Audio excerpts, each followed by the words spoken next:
Hey, I've been struggling for 40 minutes, 38 minutes to be exact, about a topic I want to talk about for a video. But I just realized the Beef Season 2 came out and Beef Season 1 was really, really good. So now I have more dopamine and excitement to make a video. What I want to talk about, I have no idea. I've done like three iterations of this. I did like one where I said everyone should get into research, everyone should have a coding AJ if you're a CS major. I did one about reminiscing about past moments in my childhood. I did one about talk about world labs, world models, the industry, spatial intelligence, but all of those felt lackluster. I really don't know what to say now. I'm having a great time though. I think when I look back, not to take a bit from each one, I think when I look back what I'm doing right now, I'm doing so many cool stuff. Like right now, there's actually a video I want to make about the workout the meet I just had in terms of the NDA team I'm working on. Um, but like even the work there is just so exciting. It's so new. Like I couldn't if you talk to me when I was, let's say 15, I would have no idea what I'm working on right now. Like the words I'm throwing in, like the stuff I'm doing, have no idea. But like it's so cool. And the fact that it's not even like a matter of it's new to me, but like it's new to 8 billion people. Like it's stuff that people still haven't figured out. Being we're able to work on problems like even with the D&D one, it seems pretty simple. Like it seems pretty simple in the stuff like, hey, AI Dungeon Master for D&D. But when you think about the actual problems, like I see the competitors, I see the industry for that thing, and they all kind of suck. Being honest, they're all text based, and that's a terrible idea for an AI D&D platform. But like being able to see those stuff, how can I make a map? How can I generate a map that makes logical, coherent sense for a story that you don't even know how it's gonna go? Like, how can I do that stuff like that? How can I build an interface that's immersive? Even with the hackathon, how can I build a motion diffusion model? Because this thing came out like maybe 2023 or maybe even later, right? I didn't check the date, but like I haven't seen anyone be able to figure out that problem. So being able to work on these stuff that no one should be able to find a solution to, is so awesome, man. So it's such a blessed. Like I thank God every time. Like it's such a blessing to be able to do such a thing. Um, I don't know though. Even with like a world model spatial intelligence, I think it's such a fun field. It does get boring at times. It does get worrisome that it's like I worry the field isn't going to go anywhere. I mean, it feels like quantum sometimes. Like quantum is such an interesting field because like so many cool things are happening in quantum. I have a joint quantum institute seminar that I go to every Monday, and a bunch of great researchers come, and it's like wow, wow, wow, wow, wow. Right then, it's like okay, now when is this going to be really useful to everyone? And it is useful to many industries, many people, but like when it's like when do we have our when do we pass the noisy intermediate scaling quantum era? And it's like you don't know, right? And I think sometimes I feel like spatial intelligence world models is like that, um and then world models right now, take like the biggest world model startups, maybe World Labs. They have a really cool product. They have Marble, and Marble creates these Gaussian splats, really immersive. And right now the strategy seems to be just like improving those worlds, making sure they're as defined as possible, or as refined as possible. Like if you go to the end of a world, it should not be blurry, and you should be able to expand the world. You should be able to have really big worlds.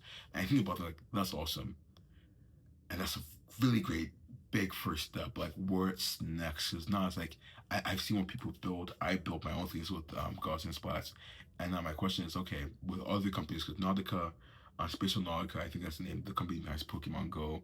Nvidia's had the one that came out. Tencent Human 3D. Just released an open source model that basically does something similar. Now we have this. What's the next step? Are we just focused purely on robots? Because even with robots, I want to argue that Genie 3, Google's video-based web model, really does the job for the most part. I really do suspect that it should be able to get the job done for the most part. So is there any use cases for 3D explicit geometry web models that we can actually um, build for? Because the only one I can really think of is like immediately right now without thinking about it too hard, just like entertainment. Because with entertainment, you have CGI. If you can cut the cost of CGI down by half, you're a billionaire. Um, so I think of that, like, is there anything more consumer facing? I think it worries me sometimes that maybe there's not, and maybe it's gonna be one of those hidden technologies where it's like, oh, this is really cool, and it's like it's really cool if you're like you know how to use some specialized CGI tool. Do I think that's the case? I don't think so. I think it's gonna be one of those things that really accelerates the VR industry. I do I know this is what the goal. This is part of what the goal of Star Labs is. I do want to see more explicit geometry world models. I do want to see more interactable world models where it's not just a matter of you have a video with implicit geometry and it's like, oh, you walk your video, you leave, and it's a completely different thing. But it's like a matter of like you have a world they can interact with. I can take this bottle of water, I can shake it, you can hear the sound, you can water go on my hand, like stuff can move. Because with Gauss and Splats, it's just a static world, right? And worlds aren't meant to be static. Like obviously, like if I'm in this room, a lot of stuff are static, but what really allows me to enjoy a lot of stuff is I'm able to do stuff in the room, and I don't know if that's something a lot of companies are thinking about. I think that's unfair for me to like, hey, go think about that because like even Gaussian splats, stupidly hard to get there, and it's like. I think it's a matter of time, but even saying that, I do think that's my responsibility because that's the whole reason I submitted Gaussian Flash to the 4D Vision workshop at I forget the name. It's not ICLR. It's CVPR. Yeah, CVPR. I submitted that workshop at that conference because that's what I want to see from world models. Is that I think a true world model, and maybe this is more controversial part of this video. I don't think anyone has a true world model. A true world model will be able to do that, right? It's not just a matter of action dynamics. It's not just a matter of implicit geometry. It's just a matter of creating a world that has its own rules, stuff that can apply like physics. And I know NVIDIA has their stuff that like they actually technically have their own not just like the simulator stuff. They have an actual like this released it recently. Um, but I don't think anyone has a true world model by my definition. So like every time I see the world model title, I don't scoff, but I more so say, hey Dalu, lock in and take that title. Right? I think the world model title is forever whoever can get there first. It's kind of like the One Piece in a sense. Um, but yeah, I hope it's not one of those terms like AGI where it's like, hey, everything is AGI and everything is not the AGI. But I hope it's more defined. Like a large language model has, like no, that makes sense because large language model has a specific architecture. So I guess world model would be more like AGI in that sense. But who knows? Who knows? Maybe one day someone's gonna say I have a universe model. Someone's gonna say I have a multiverse model. And it just keeps on going like the MCU.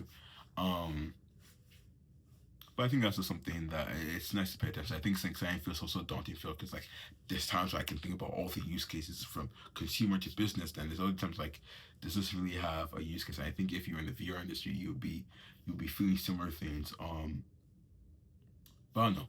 But to be honest, I think those are just thoughts. I think really, regardless of the thoughts or feelings I have at the moment, it's just a matter of making sure I know where my eye is, where my goals are first to be a kingdom man, get to heaven, but like um what is stuff I want to build, what is stuff I want to research, and making sure I don't just do it by the whims of my emotion. Like there's times where stuff feel bleak in terms of how useful something is, whether it's my contribution with a paper, but like I can't let those bleak moments stop me from getting a good day's work done.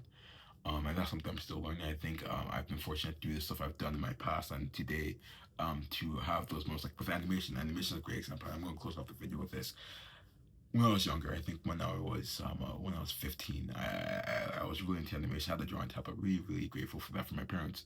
And I was just working hours and hours and hours on animation, like and a single a day's worth of animation. Like I kid on 24 hours worth of animation will get you like a single ball bouncing up and down, and maybe for like 5 seconds at most.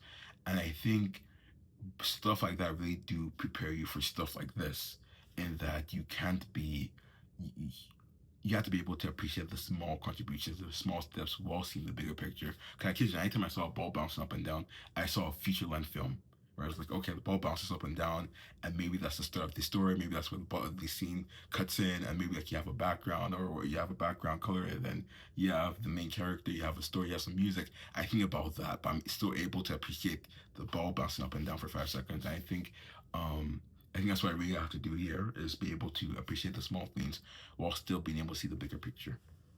But besides that, I have nothing else to say, so have a great day.